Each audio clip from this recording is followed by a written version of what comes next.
Hello everyone, welcome back to my channel Manisha ideas and vlogs. First అయితే అందరికీ happy new year. చాలా త్వరగా చెప్తున్నాను కదా.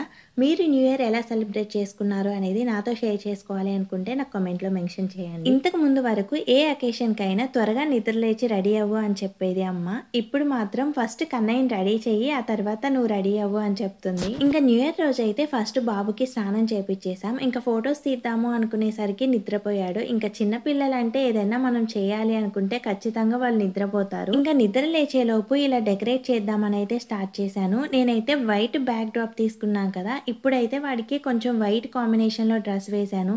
ఫొటోస్ బాగా రావు అని చెప్పేసి ఇలా నా చున్నీ అయితే వేశాను. ఇదే నేను చేసిన మిస్టేక్. ఇలా మొత్తం హ్యాపీ న్యూ ఇయర్ రాయడానికి అయితే నాకు మోస్ట్లీ హాఫ్ అన్ అవర్ పైనే పట్టింది. కానీ వాడు నిద్ర లేచిన తర్వాత పడుకోబెడితే ఒక్కసారి మొత్తం తుడిపేసేసాడు. ఇంకా మళ్ళీ అవి సర్ది మళ్ళీ ఫొటోస్ తీద్దాము అంటే నాకైతే అస్సలకి నచ్చలేదు. ఇంకా చాలా కష్టపడ్డాను కదా అని చెప్పేసి మళ్ళీ కొన్ని ఫొటోస్ అయితే క్యాప్చర్ చేశాను. ఇంకా కొన్ని ఫొటోస్ అయినా మంచిగా క్యాప్చర్ చేద్దామని చెప్పేసి బెడ్షీట్ మీద వెల్కమ్ 2025 అని రాసి ట్రై చేస్తున్నాను అనమాట. ఇంకా నానైతే నవ్విద్దామని ట్రై చేస్తూ ఇంకా ఫైనల్గా కొన్ని ఫొటోస్ అయితే క్యాప్చర్ చేశాను. పర్లేదు, బాగానే వచ్చాయి అనిపించింది. ఇంకా చిన్నపిల్లలు అయితే మనం ఫొటోస్ తీసేటప్పుడు మాత్రం సపోర్ట్ చేయరు, ఆ తర్వాత మాత్రం మంచిగా ఆడుకుంటారు కదా. ఇంకా నేను ఈవినింగ్ టైంలో రెడీ అయ్యేసి ఇంకా టెంపుల్కి వెళ్దామని అయితే స్టార్ట్ అయ్యాను. నేను టెంపుల్ నుండి వచ్చేలోపు ఇంట్లో స్నాక్స్ ఏమీ లేవు అని చెప్పేసి అప్పటికప్పుడు కొన్ని జంతికలు ఇంకా నువ్వుల చిక్కీ అయితే ప్రిపేర్ చేస్తూ ఉంది. నేను నువ్వుల చిక్కీ బయట అమ్ముతారు కదా, ఆ కలర్ వచ్చేలాగా అలా ట్రై చేయమని చెప్పాను. ఈసారి అయితే పర్ఫెక్ట్ చిక్కీ లాగా వచ్చాయి కానీ ఆ కలర్ అయితే రాలేదు. నెక్స్ట్ టైం ట్రై చేయాలి. బట్ టేస్ట్ అయితే చాలా బాగున్నాయి. Smile smile చిట్టుతల్లి.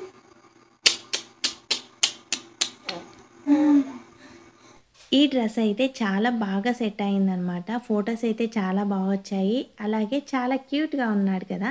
మీకు ఎలా అనిపించాయి అనేది నాకు కామెంట్లో మెన్షన్ చేయండి. ఇంకా మేము 3 months బ్యాక్ కొన్ని మిరప చెట్లు అయితే వేసాము. వాటికైతే ప్రజెంట్ బాగా కాయలు వచ్చేసాయి. అవి కూడా మీతో షేర్ చేద్దామని చెప్పేసి ఈ చిన్న క్లిప్ అయితే ఇక్కడ యాడ్ చేస్తున్నాను.